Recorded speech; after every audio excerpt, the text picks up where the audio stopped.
दोस्तों, कैसे हैं आप? आज की हमारी कहानी है बहू के संस्कार। अलार्म की आवाज सुनकर शिवानी की आंख खुल गई। इस समय सुबह के 5 बजे थे। उसका उठने का मन नहीं कर रहा था। उसे कल रात सोने में बहुत देर हो गई थी। ननद ने अपने बेटे का जन्मदिन यहीं अपने मायके में बनाया था। केक से लेकर खाने तक का सभी सामान घर पर उसे ही बनाना पड़ा था। फिर मेहमानों के आने के बाद रसोई की साफ सफाई और बिखरे सामान को रखना उठाना करते हुए उसे रात के 2 बज गए थे। शिवानी फिर करवट बदल कर सो गई।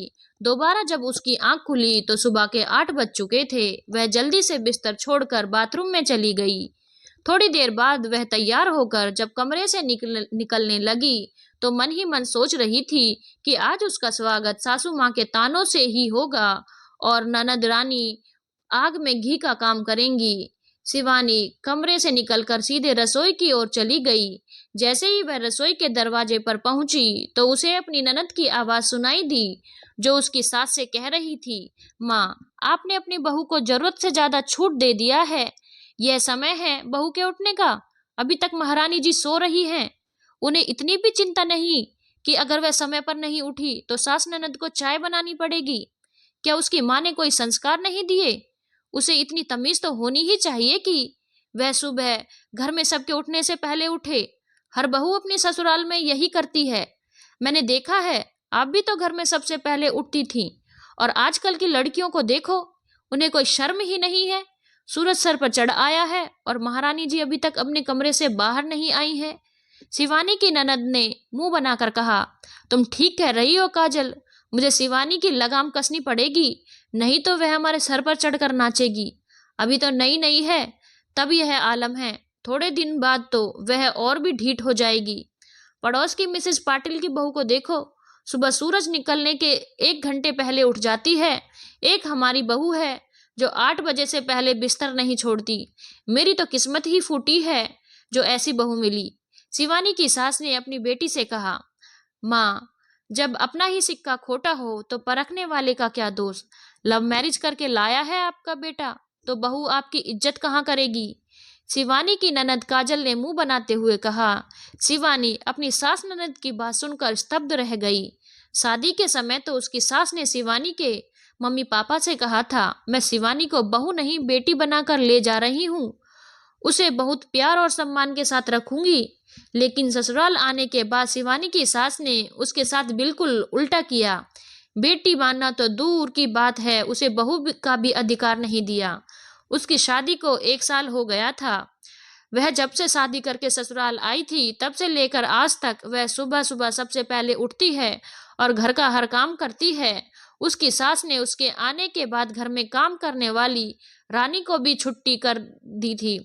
नौकर के नाम पर सरिता अम्मा ही थी जो सिर्फ बर्तन धोने का काम करती हैं। उनसे ज्यादा काम नहीं हो पाता है। रानी जो घर के दूसरे काम करती थी, सासू माँ ने शिवानी के आने के बाद उसे नौकरी से निकाल दिया। शिवानी सुबह से लेकर शाम तक पूरे घर का काम अकेले ही करती थी। उसने कभी कोई शिकायत नहीं की कि ननद की शादी उसी शहर में हुई थी।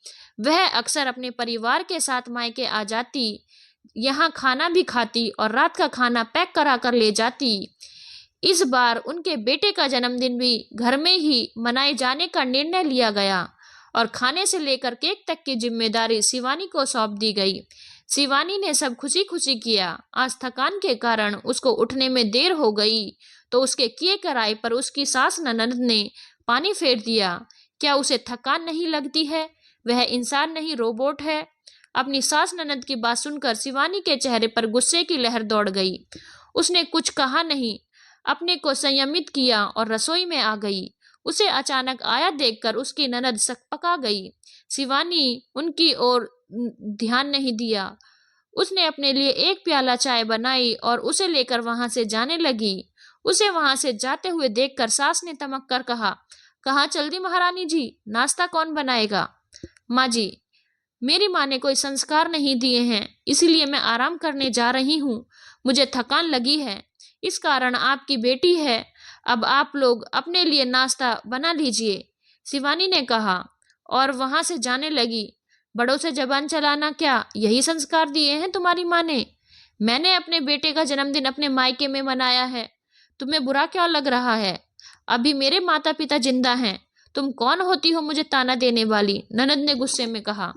दीदी, यह आपका मायका है, यह मैं भी जानती हूँ। मैं भी इस घर की बहू हूँ, कोई नौकरानी नहीं। मुझे भी थकान लगती है। इंसान हूँ, कोई रोबोट नहीं। आप लोगों ने बटन दबाया और काम हो गया। मैं हर दिन घर का काम करती हूँ, कोई शिकायत नहीं करती। मैंने खुशी खुशी जन्मदिन का सारा काम किया। आप लोगों के बाद मैं सोने गई। आज सुबह नींद जल्दी नहीं खुली तो आप लोगों ने मेरे माता पिता के संस्कारों पर उंगली उठा दी। आप अपनी ससुराल में कितना काम करती हैं, आए दिन यहाँ चली आती हैं, जिससे आपको अपने ससुराल का काम न करना पड़े। आपने जीजा जी से पैसा लिया और कहा कि आप होटल में जन्मदिन मनाएंगी, पर यहाँ सब कुछ मेरे मत्थे मढ़ दिया। मैंने वह भी किया। आपको मेरा एहसान मानना चाहिए, पर आप तो एहसान मानना दूर, मेरे संस्कार पर ही प्रश्न चिन्ह लगा रही हैं। अगर अच्छा करने के बाद भी बुराई मिलनी है तो मुझे अब अच्छा नहीं बनना। अब मैं उतना ही काम करूंगी जितना आसानी से कर सकती हूँ। मैं इंसान हूँ, कोई कठपुतली नहीं। शिवानी ने गुस्से में कहा। बहू बिल्कुल ठीक कह रही हो।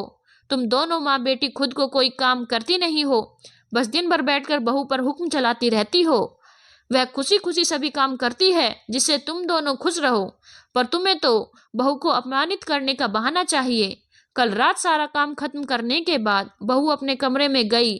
थकान के कारण आज सुबह उठने में देर हो गई तो तुम दोनों बहू के संस्कारों पर उंगली उठाने लगी, जबकि संस्कार तो तुमने अपनी बेटी को नहीं दिए हैं। बहू की माँ ने तो अपनी बेटी को बहुत अच्छे संस्कार दिए हैं, वरना कोई दूसरी लड़की होती तो कब तक का तुम्हारी बेटी का यहाँ आना बंद करा देती। कान खोलकर सुन लो, तुम दोनों में से कोई भी आज के बाद बहू के साथ गलत व्यवहार नहीं करेगी। वो उतना ही काम करेगी जितना आसानी से कर सकती है।